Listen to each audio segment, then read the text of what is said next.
What will Vince McMahon's legacy be is a question I've heard people saying or asking. And for good and for bad, because there's a lot of good too. I mean, it's a weird thing. I know people don't want to hear that, especially now. But for all the bad changes, there were some good things that he brought to wrestling as well. Well, and it also depends on your point of view. And everybody knows what mine has been in the style of wrestling. And why couldn't, Bill Watts have won the war if things had worked out differently? So, the product wouldn't be. Can you imagine those articles in the Wall Street Journal right now? Watts would go to the Wall Street Journal offices and fucking take a dump in the goddamn boardroom or piss out the window. But the thing is, for better or worse, depending on what your viewpoint is, Vince has been the man in wrestling for 40 years. Now, he did what none of the other promoters would do. And as a result of that, became the only guy doing that thing, and it stood out, and he was based in New York, and he knew how to market. But what he did killed the rest of the wrestling business forevermore. And it wasn't because I've heard a lot of people say, well, once they'd seen the first class production and all the bells and whistles. No.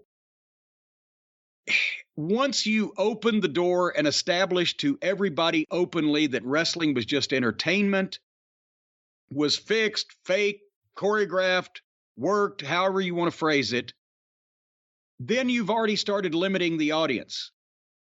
And then it becomes, okay, who can do the fake show the best? And that was Vince, because he was the only one that would make the move to do an obviously openly fake show. The other promoters made fortunes in their own areas, but they didn't want wrestling to be that big, to be publicly traded, to be on the 6 o'clock news every night and on the cover of every magazine, because that would have exposed the business, brought attention, scrutiny.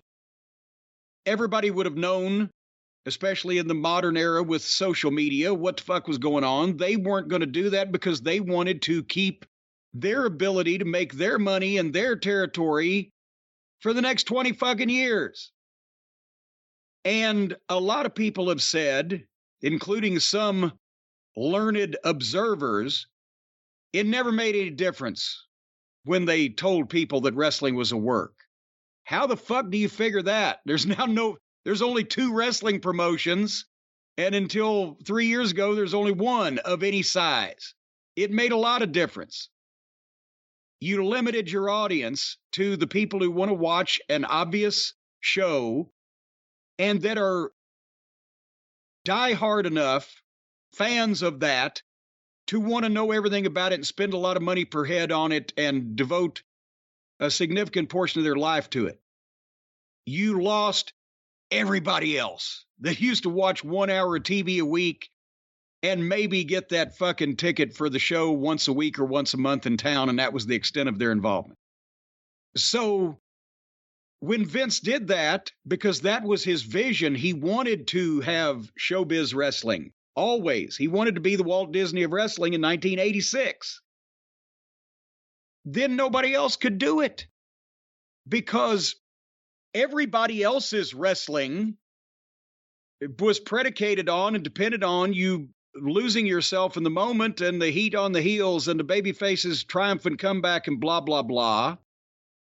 And that wasn't there anymore because everybody saw through it and they knew what the fuck was going on. It's just like when Vince was brilliant in establishing the network and moving everything, including the pay-per-views, over to the network. It cost him a fortune until they ended up making hundreds of millions of dollars from Peacock.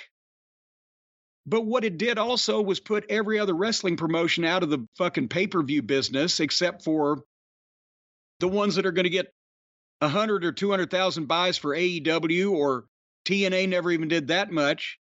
Because why pay $50 for a show when you can get everything ever put on tape for $5 a month?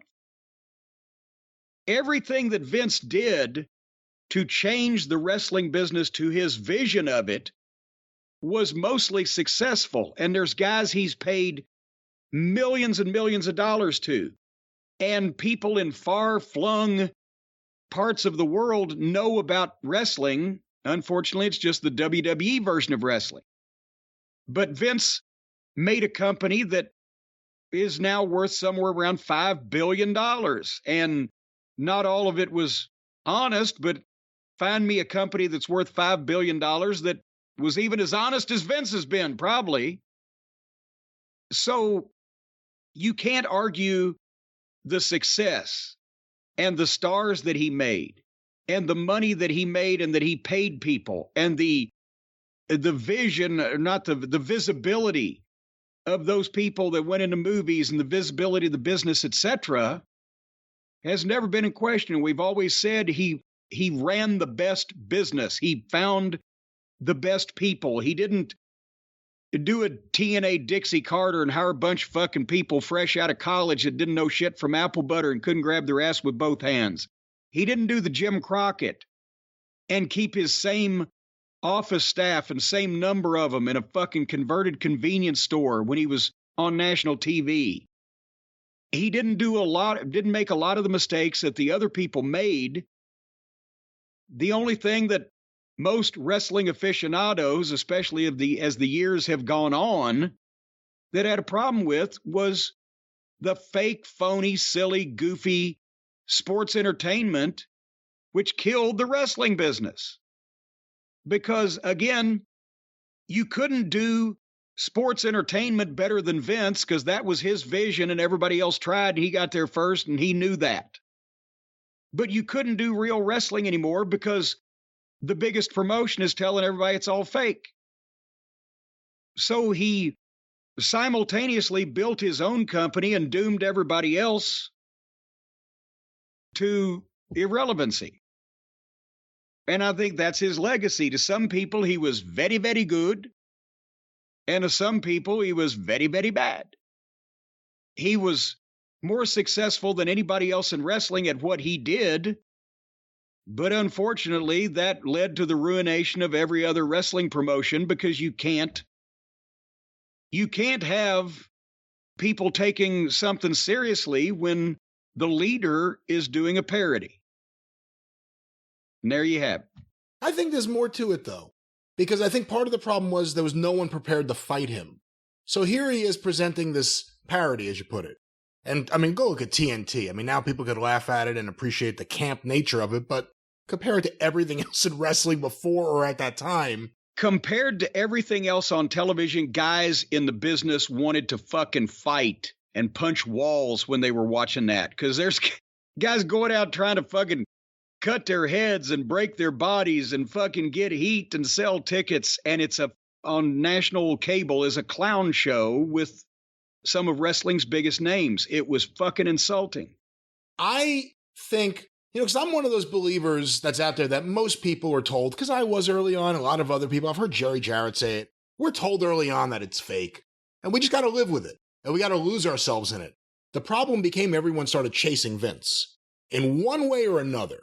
Whether it was creating networks for your shows that you couldn't support or changing the style of your wrestling. I mean, Jim Herd was just trying to be his version of Vince McMahon. The ding-dongs were for the kids, like the gobbledygooker. Yeah, Big Josh was for the kids. I mean, even though he's a kick-ass wrestler, he's coming out with a fucking bear. That's not for an adult to jump up and down. Everyone started chasing Vince. Everyone started chasing his production. And I think one of the big things, actually, when you talk about the cartoonish nature of various things, the way it hurt wrestling was the people who got into wrestling grew up watching that. Yeah. And then they think that's what wrestling is. And when people go, no, just a few years before it, things happened that made sense and people paid to see that. It's like, no, but I saw, and then they name some goofy thing that they got a kick out of when they were 6. And that kind of makes my point. Because of mismanagement in WCW from the start, his only competition, and the dearth of the territories to make new talent, even Vince in the mid-90s went in a fucking hole, and then they hot-shotted everything, both companies, and then by the time that was over and Vince won, everybody'd run out of shit to do, and all the fans had seen everything. And the one person they had faith in, Steve Austin, then they didn't because he switched heel, and then their options were gone. It was WWF or nothing. And the business never really recovered from that. And it hurt but Vince like you too. said, it hurt Vince too. Yeah, it hurt Vince a lot. But like you said, now the people that have gotten into wrestling grew up watching either WWF or the indies that were trying to take the place of, what we had lost. And so then you have people getting a kick out of shit and wanting to emulate untrained goofiness because they think that's what wrestling was. So again, Vince, for the people that were on his side and on his team and shared his vision, they were more successful, and he led them to more riches and notoriety than they would have ever had before, ever or since in their life. And for the people who like the wrestling business, and I'm on both those sides. He's paid me a ton of fucking money. But then again, I fucking loved wrestling, and I hate that we don't have it anymore, and it's mostly directly because of Vince. So I qualify for both parts so I can see both sides. And, we have to also say that it wasn't necessarily always a fair fight. Now, certainly Vince had a better operation. He had an operation. He had a staff. He had an office. Yeah. He had serious executives and people who may not have cared about wrestling as much as they cared about making sure the marketing and the promotion of this product is okay. He had the right people. That doesn't mean he didn't do predatory things. He tried to screw with everyone. It was never a fair fight. It was never, all right, me against Crockett on pay-per-view. Let's see who the best man will win. No, it was, I'm going to do everything I can to prevent them from getting on pay-per-view. I'm going to threaten people with WrestleMania. It was one thing after another. He tried to mess with every promoter, and eventually there weren't any promoters, and eventually there weren't any promotions, and eventually he couldn't find good talent. But he was someone who definitely, because later on he pretended he was Mr. Good Guy with the Ted Turner thing, the manufactured Ted Turner feud in his head. But look at the way he went after every territory and every promotion, and you were in Crockett Promotions. You saw what happened. Yeah. So it wasn't a fair fight. It wasn't like, and he probably would have won anyway, just based on everything I said. He had the operation, he had Hogan, right time, right place, the cartoon, but he still went after promotions and did everything he could to hurt them. Well, yeah, and just when you say he would have won, he probably would have. Once again, he had Hogan, he had New York, and he had that office infrastructure, but Crockett would have still been in business providing an alternative product if Vince had not sabotaged Crockett's efforts to get on pay-per-view. Because at that time, the money that Crockett would have grossed on pay-per-view would have more than paid off the debts that he had when he had to sell to TBS. I mean, just a couple of pay-per-views. That would have been it. It would have been fine. And Crockett would continued on, but he overextended himself buying the television time slots and the promotions and the extra added expense of getting an office in Dallas and a blah, blah, blah. And all of that was in response to Vince. Bill Watts's package of TV shows outside of the Mid-South area, the expansion to become the UWF, was in response to Vince. And then he couldn't support that. And then they had to sell to Crockett, and he couldn't support that. Yeah. And, but like I said, the pay-per-view, if Starrcade 87 and Bunkhouse Stampede 88 had gotten on full pay-per-view coverage, they would have made the revenue they were in the hole when they had to sell. But then it took Turner Broadcasting getting involved, where the 88 Bash was the first time we were actually on pay-per-view full coverage, and Vince had almost a 2-year head start by that point. So, that's the thing is, but it's not like that those tactics were unusual in professional wrestling, just there had been no pay-per-view. But I mean, it goes back to the old days of sending people out on the street to tear the opposition's posters down. It's the same flavor. It just changes with the times. But that's Vince's legacy. He's Satan and Jesus both at the same time, depending on who you were and which side of the argument you were on. And in some cases, He can be both, because you could be on both sides of the fucking fence at various points. You think he'll go into the WWE Hall of Fame? Now you've got me scared about the stories of him and the Dalmatian on Broadway coming out. Who knows what? And then there's also Vince's thing was he never wanted to be thanked at the Hall of Fame. Every producer had to tell every speechifier, whether they were inducting or being inducted or indicted or whatever, don't thank Vince. He hates that. So it might be against his will, but will that be a PR move at any point that they don't want to take? With that said, does the opening of SmackDown make a little more sense? That Vince doesn't want to be thanked. He doesn't like that kind of attention.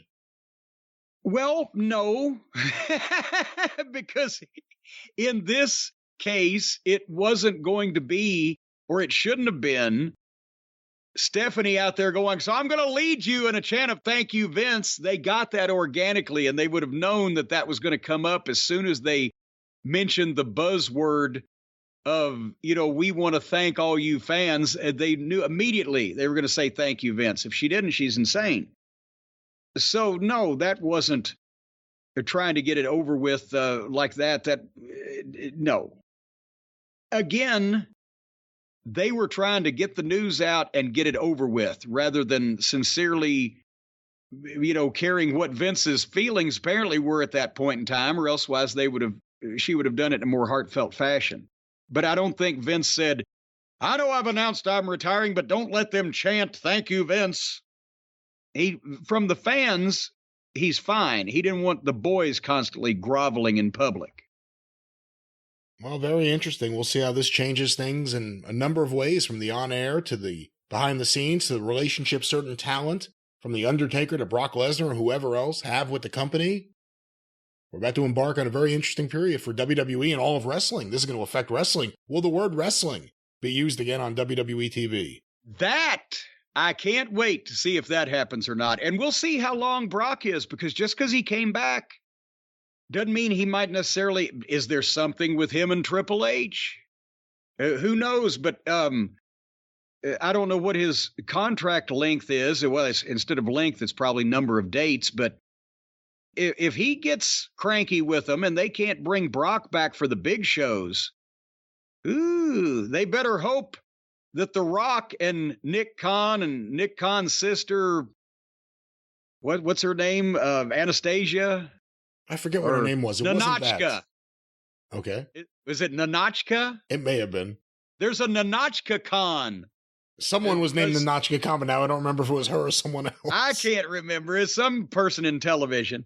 I think they're on Family Guy. But anyway, so we'll see maybe they get The Rock for WrestleMania through all of his childhood friends. Otherwise, they better keep Brock happy. Hey, we'll see how talent reacts to this. How many wrestlers gave up on the idea of going to WWE and went to AEW because they didn't want to get under Vince's control? They didn't want to do that kind of stuff. They wanted to work with their friends, of course. Well, also, let's be honest, how many guys went to AEW because they didn't have the option, because Vince would have looked and gone, But the guys who had the option, would they have thought differently of the move if it was Triple H on top as opposed to Vince McMahon? Even the guys who like Triple H, it was always Triple H, unless his father-in-law does something crazy like sends him home.